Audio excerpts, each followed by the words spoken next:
નમસ્કાર મિત્રો, હું પટેલ જાગૃતિ સારસ્વત ઇન્ટરનેશનલ એકેડેમી તરફથી ધોરણ 9 ગુજરાતી માધ્યમ વિષય વિજ્ઞાન પ્રકરણ 1 આપણી આસપાસમાં દ્રવ્ય પાઠ 7. મિત્રો, અત્યાર સુધી આપણે જે જોયું તેમાં આપણે કેટલુંક શીખ્યા કે ગલન એટલે શું, ગલન બિંદુ કોને કહેવાય છે, બરાબર, એના વિશે શીખ્યા.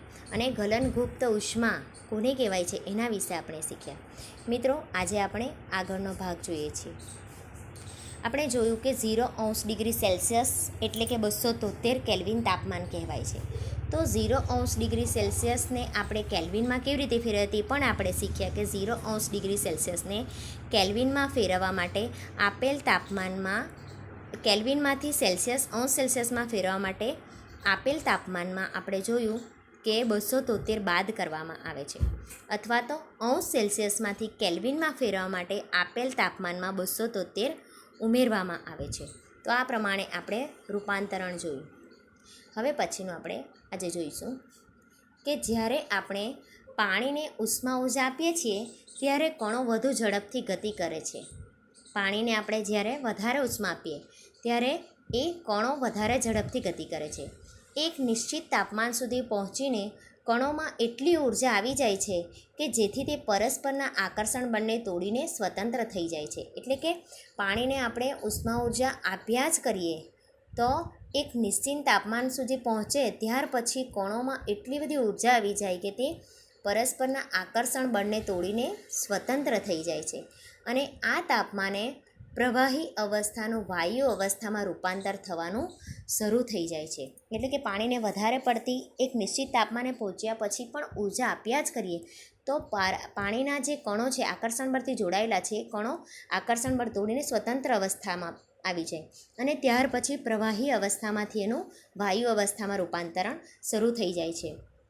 આમ એક વાતાવરણ દબાણે જે તાપમાને પ્રવાહી ઉકળવા લાગે તે તાપમાનને પ્રવાહીનું ઉત્કલન બિંદુ એટલે કે બોઇલિંગ પોઈન્ટ કહેવાય છે. મિત્રો, ધ્યાન રાખજો કે એક વાતાવરણ દબાણે જે તાપમાને પ્રવાહી ઉકળવા લાગે છે તે તાપમાનને પ્રવાહીનું ઉત્કલન બિંદુ એટલે કે બોઇલિંગ પોઈન્ટ કહેવામાં આવે છે.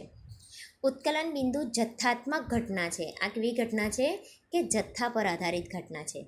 પ્રવાહીના તમામ કણોને એટલી ઊર્જા પ્રાપ્ત થઈ જાય કે તેથી તે તમામ બાષ્પ અવસ્થામાં રૂપાંતરિત થઈ જાય છે. એટલે કે પ્રવાહીના કણોને એટલી બધી ઊર્જા આપણે આપ્યા જ કરીએ તો એટલી બધી ઊર્જા મેળવે કે તમામ બાષ્પ સ્વરૂપમાં રૂપાંતરિત થઈ જાય છે. આમ પાણી માટે આ તાપમાન તો 373 કેલ્વિન છે. મિત્રો, યાદ રાખજો કે પાણી માટે પ્રવાહીમાંથી બાષ્પમાં રૂપાંતર થવાનું તાપમાન કેટલું છે? 373 કેલ્વિન છે. મિત્રો, અહીં કેલ્વિનને આપણે જો °C ફેરવવું હોય તો આપણને ખબર છે કે 373માંથી 273 બાદ કરો એટલે કે 100°C થઈ જાય છે. અને એના વિરુદ્ધ આપણે જોઈ શકીએ કે 100°C બરાબર કેટલા કે 273 વત્તા 100 એટલે 373 કેલ્વિન થઈ જાય છે. તો મિત્રો, આ પ્રમાણે કેલ્વિનમાંથી આપણે °C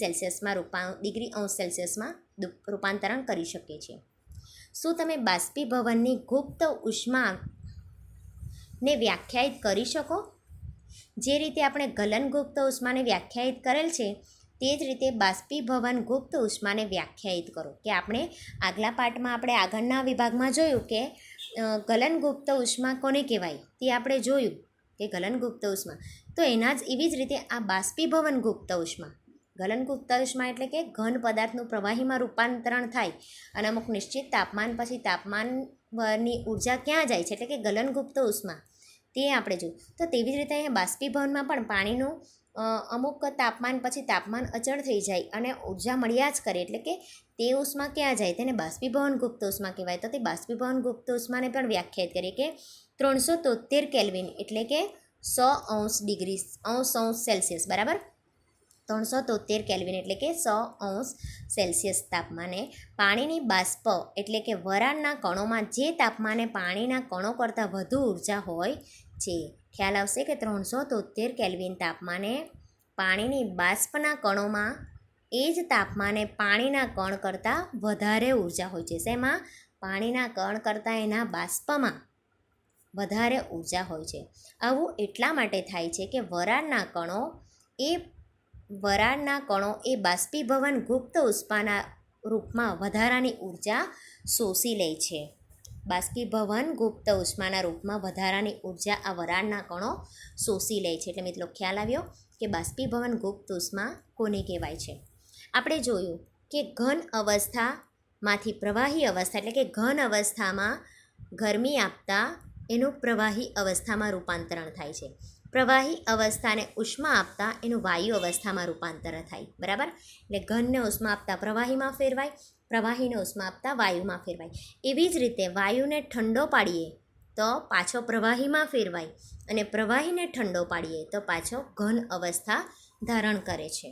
તેથી એમ કહી શકાય કે તાપમાન બદલીને પદાર્થને એક અવસ્થામાંથી બીજી અવસ્થામાં રૂપાંતરિત કરી શકાય છે. બરાબર, આના આધારે આપણે ઘનમાંથી પ્રવાહી, પ્રવાહીમાંથી વાયુ એ આપણે જોઈએ, એના આધારે આપણે કહી શકીએ કે તાપમાન બદલીને પદાર્થને એક અવસ્થામાંથી બીજી અવસ્થામાં રૂપાંતરિત કરી શકાય છે. મિત્રો આપણે કાલે જોયું હતું ને કે દ્રવ્યનો અવસ્થા વિશે આપણે જોયું કે દ્રવ્ય પોતાની અવસ્થા બદલી શકે છે. તો બદલી શકે પણ કયા આધારે? તાપમાન બદલીને એક અવસ્થામાંથી બીજી અવસ્થામાં રૂપાંતરણ થઈ શકે છે. આપણે શીખ્યા કે પદાર્થને ગરમ કરતાં તેની અવસ્થા બદલાય છે અને ગરમ કરવાથી પદાર્થ ઘનમાંથી પ્રવાહી અને પ્રવાહીમાંથી વાયુમાં રૂપાંતરિત થઈ જાય છે. પરંતુ કેટલાક એવા પદાર્થો કે જે પ્રવાહી અવસ્થામાં રૂપાંતરિત થયા વિના ગરમી મળતા ઘન અવસ્થામાંથી સીધા જ વાયુ અવસ્થામાં અને ઠંડા પાડતા પાછા ઘન અવસ્થામાં રૂપાંતર થાય છે. મિત્રો આપણે જોયું કે ઘનને ઉષ્મા આપીએ તો પ્રવાહીમાં ફેરવાય અને પ્રવાહીને ઉષ્મા આપીએ તો વાયુમાં ફેરવાય. પરંતુ અહીં કેટલાક એવા ઉદાહરણો છે કે જેનું ઘનમાંથી પ્રવાહી અવસ્થામાં રૂપાંતરણ થયા વિના ઘનમાંથી પ્રવાહી અવસ્થામાં રૂપાંતરણ થયા વિના સીધું ગરમી મળતા ઘનમાંથી સીધા જ વાયુ અવસ્થામાં રૂપાંતર થાય અને ઠંડા પાડીએ તો પાછા ઘન અવસ્થામાં રૂપાંતરિત થઈ જાય છે. તો એના માટે મિત્રો અહીં આપણે પ્રવૃત્તિ આપી છે, એ પ્રવૃત્તિ જોઈશું. તો પ્રવૃત્તિ એક આપણે જોઈએ. થોડો કપૂર અથવા તો એમોનિયમ ક્લોરાઇડ એટલે કે નવસાર. નવસાર એટલે શું મિત્રો ખબર છે તમને? એમોનિયમ ક્લોરાઇડ એટલે શું? મીઠું. બરાબર, NaCl તેનું સૂત્ર છે અને આપણે નવસાર પણ કહીએ અને આપણે જે ઘરમાં વાપરીએ એ મીઠું એટલે કે એમોનિયમ ક્લોરાઇડ. એનો બારીક ભૂકો કરી તેને ચાઇના ડીશમાં મૂકો. એમોનિયમ ક્લોરાઇડ એટલે કે મીઠુંનો ભૂકો કરીને એને ચાઇના ડીશમાં મૂકો. એક કાચની ગળણીને ઊંધી કરીને કાચની ગળણીને તેને ઊંધી કરીને અહીં ચિત્રમાં દર્શાવ્યા પ્રમાણે ગળણીને છેડે આકૃતિમાં દર્શાવ્યા પ્રમાણે એક રૂનું પૂમડું લગાવો. બરાબર, આ વાસણ પર કાચની ગળણીને ઊંધી કરીને આ વાસણ પર મૂકી દેવાની છે, ચાઇના ડીશ પર, અને ગળણીના છેડે ચિત્રમાં દર્શાવવાનું રૂનું પૂમડું લગાવવાનું છે. ક્યાં મિત્રો? અહીં તમને રૂનું પૂમડું બતાવે છે કે ગળણીના ખુલ્લા ભાગ આગળ રૂનું પૂમડું લગાવ્યું છે. અને ચિત્રમાં બતાવ્યા પ્રમાણે આપણે જોઈશું કે ચાઇના ડીશની ઉપર ઘનસર ઊંધી રાખેલી ગળણી દેખાય છે, ઉપર રૂનું પૂમડું લગાવ્યું છે અને નીચે બર્નર દ્વારા ગરમી આપવામાં આવી રહી છે. હવે જોઈએ કે હવે તેને ધીરે ધીરે ગરમ કરો અને ધ્યાનથી અવલોકન કરો. ગરમ કરો અને ધ્યાનથી અવલોકન કરો. ઉપરયુક્ત પ્રવૃત્તિ દ્વારા તમે કયા નિષ્કર્ષ પર આવ્યા? કે આપણે જોઈશું કે આ જે આપણે પ્રવૃત્તિ કરીએ, ચાઇના ડીશમાં એમોનિયમ ક્લોરાઇડ છે એને આપણે ગરમ કરીએ અને ચિત્રમાં જોઈશું એ આધારેનું અવલોકન કરશું તો ઘન પદાર્થ, મીઠું એ ઘન પદાર્થ છે, એને ગરમી આપતા એનું પ્રવાહી અવસ્થામાં રૂપાંતરણ થયા વિના સીધું જ વાયુ અવસ્થામાં રૂપાંતરણ થઈ જાય છે. અહીં મિત્રો મીઠાનું સીધું એમોનિયમ ક્લોરાઇડનું સીધું પ્રવાહીના બદલે શેમાં રૂપાંતરણ થાય છે? વાયુ અવસ્થામાં રૂપાંતર થાય. તેમજ ઠંડુ પાડતા ફરીથી પાછું ઘન અવસ્થામાં રૂપાંતરણ થઈ જાય છે.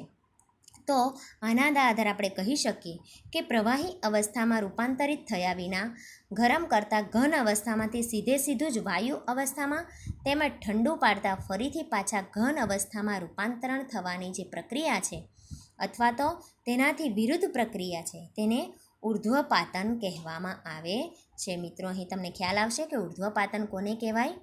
કે પ્રવાહી અવસ્થામાં રૂપાંતરિત થયા વિના ગરમ કરતાં ઘન અવસ્થામાંથી સીધું જ શેમાં રૂપાંતર થાય છે? વાયુ અવસ્થામાં. મિત્રો ખ્યાલ આવશે? ઘન અવસ્થામાંથી ગરમ કરતાં તેનું પ્રવાહીમાં રૂપાંતરણ થયા વિના સીધું શેમાં રૂપાંતરણ થાય છે? વાયુમાં. અને ઠંડુ પાડતા ફરીથી પાછા ઘન અવસ્થામાં રૂપાંતરણ થવાની જે પ્રક્રિયા છે એને ઉર્ધ્વપાતનની પ્રક્રિયા કહેવામાં આવે છે. મિત્રો, તો ખ્યાલ આવ્યો તમને ઉર્ધ્વપાતન પ્રક્રિયા કોને કહેવાય છે? બરાબર. ત્યાર પછીનું આપણે દબાણના ફેરફારની જે અસર છે એ પ્રક્રિયા આપણે આવતીકાલે જોઈશું. આભાર તમારો મિત્રો.